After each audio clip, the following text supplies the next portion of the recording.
tive uma triste história a respeito disso. Fui andar de caiaque com a minha esposa. Nós éramos casados bem novo e nós fomos a Guarapari, lá no Espírito Santo, e aí inventamos de andar de caiaque. Fiquei traumatizado. Eu sabia. Mas ela sabia, mas eu não sabia. Nunca tinha andado de caiaque. E nós fomos andando e entramos um pouquinho mar adentro. E eram pedras de um lado, pedras do outro, e à frente mar aberto. E a praia agitada, Praia das Castanheiras, lá em Guarapari. E fomos remando. E nós começamos a rodar. E não saía do lugar, estava meio forte ainda. E a Elisângela sabia remar, já tinha tido essa experiência. E ela falava: Marcos, rema assim. E eu remava completamente ao contrário. Foi um desespero, ao ponto dela falar assim: tira o remo da água e deixa que eu remo. E aí nós chegamos. Depois disso eu acho que eu nunca mais andei de caiaque, porque foi triste a situação. Então, o que acontece, queridos? Nós precisamos também admitir que há coisas que nós não sabemos. E por isso muitas vezes nós não chegamos aonde a gente gostaria de chegar. Porque quando a gente recebe o conhecimento, a gente se bloqueia. Mas há outros que se abrem e por isso crescem. O que eu quero trazer aqui na palavra de Deus nessa manhã são orientações de Deus para a gente crescer, para a gente prosperar, para a gente sair do lugar onde a gente está, porque os dias que nos esperam pela frente não são dias fáceis. Ou você acha que velhice é coisa fácil de viver? Não é. Não é fácil viver a velhice. Você pode chegar confortável na velhice, com um bom dinheiro guardado, com casa própria, um carro para você andar, morando numa boa casa, perto de um hospital, numa cidade tranquila, com filhos bem criados, com netos saudáveis. Você pode chegar à sua velhice com a estrutura que favorece a sua vida, mas viver a velhice não é fácil, porque a Bíblia diz que a gente vai ter medo até de pular, com medo de quebrar o fêmur. A gente começa a ter medo de altura, coisa que antes a gente fazia assim com o olho fechado. A gente vai ter medo de andar de bicicleta. Dificilmente você vê um idoso andar de bicicleta, mas é bom demais andar de bicicleta. Mas eu já estou começando a ter medo de andar de bicicleta. Mas o João Marcos empina a bicicleta, faz acrobacia com a bicicleta. Mas vai chegar um momento que ele vai olhar: será que eu posso fazer isso mais? Então a gente tem que entender que algumas coisas são assim. Nós precisamos ter abertura para a gente poder crescer, para a gente poder melhorar, para a gente chegar bem lá na frente, para a gente ter uma velhice mais saudável, para a gente ter uma velhice mais confortável, para a gente ter uma vida mais tranquila financeiramente. Mas muitas vezes é por falta dessa abertura de aceitar a instrução que a gente não cresce, que a gente não prospera. E aí a gente continua vindo à igreja, sendo membro cristão há muitos anos, e a vida parece que não sai do lugar. Mas por quê? É culpa da palavra? Não. É culpa do meu coração, que não é humilde para aceitar a instrução. Então nós temos que pedir a Deus nessa manhã: Senhor, me dê humildade para que eu possa aceitar a sua instrução. E a instrução da Bíblia é... A instrução da Bíblia é... Acabou de chegar um casal aqui, uma família, acabou de chegar aqui. Sejam muito bem-vindos. É um prazer receber vocês aqui conosco, tá bem? Deus abençoe vocês. O que diz a palavra de Deus? Diz assim, João 15: Eu sou a videira. Eu sou a videira. Quem é que está dizendo que é a videira, irmãos? Jesus. Jesus está dizendo: eu sou a videira. Todos nós conhecemos uma videira. Videira produz azeitona, é isso? Não. Videira produz laranja, é isso? Não. Videira produz o quê? Uvas. Alguns aqui tiveram a experiência antes de vir para cá de morarem na zona rural? Alguém aqui já teve a experiência de plantar uma videira em casa? Já teve? É maravilhoso, né? Uva fresquinha, né? Mas a minha não produziu. Mas era ruim, né? A minha Era brava. não produziu porque era muito seco. É muito seco.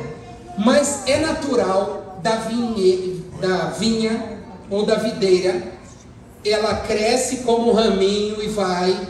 Você tem que colocar uma estrutura e ela vai enrolando.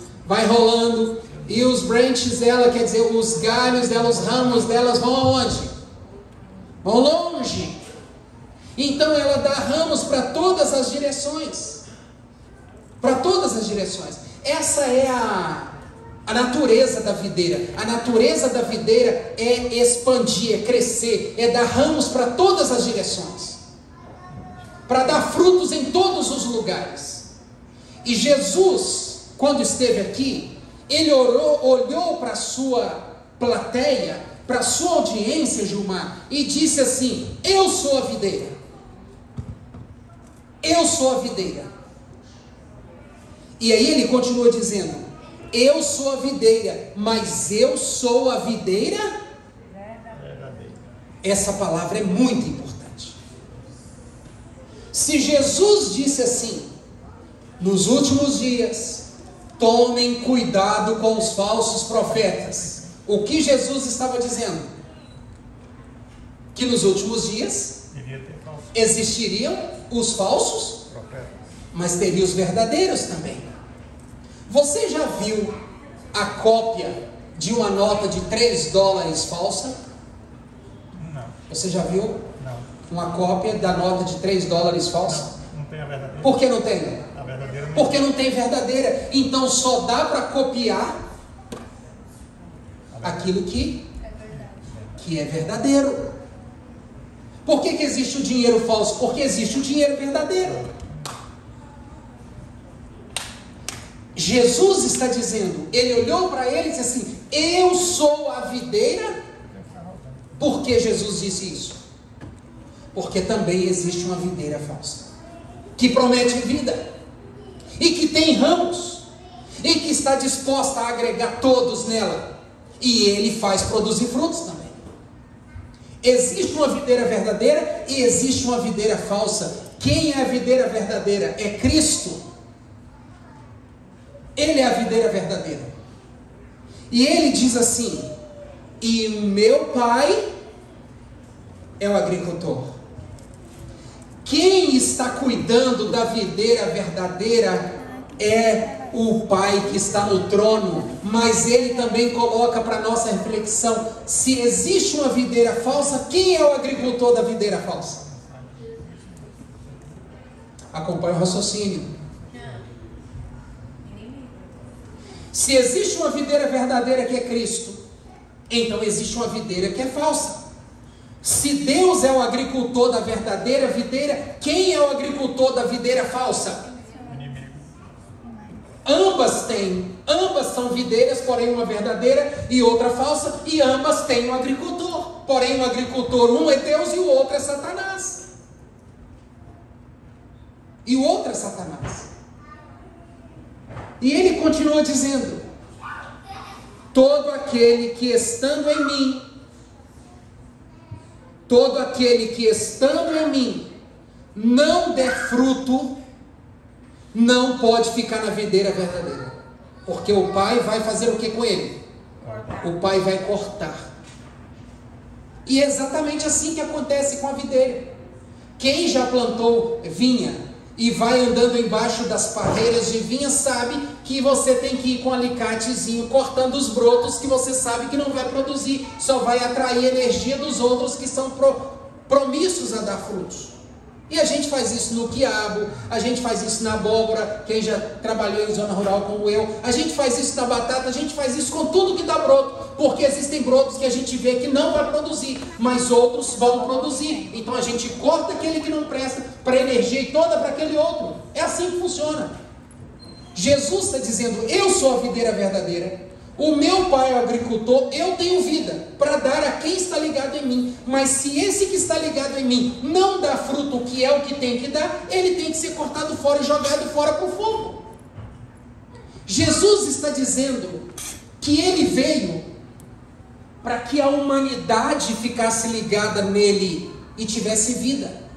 Mas existem pessoas que estão ligadas a Jesus apenas para estar ligado, mas quer os resultados somente para si. Ela não está ali para produzir. Existem cristãos que congregam nas igrejas, mas eles são consumidores de energia. Eles consomem a energia da igreja, eles consomem a energia dos diretores da igreja, eles consomem a energia dos líderes da igreja, eles consomem a energia do pastor da igreja, eles consomem a energia das finanças da igreja, eles consomem a energia de tudo que a igreja oferece, mas ele não oferece nada em troca. Ele não produz fruto nenhum para o reino de Deus. Nenhum. A Bíblia diz que esse tipo de ramo, Deus vai fazer o que com ele um dia? Vai cortar ele fora.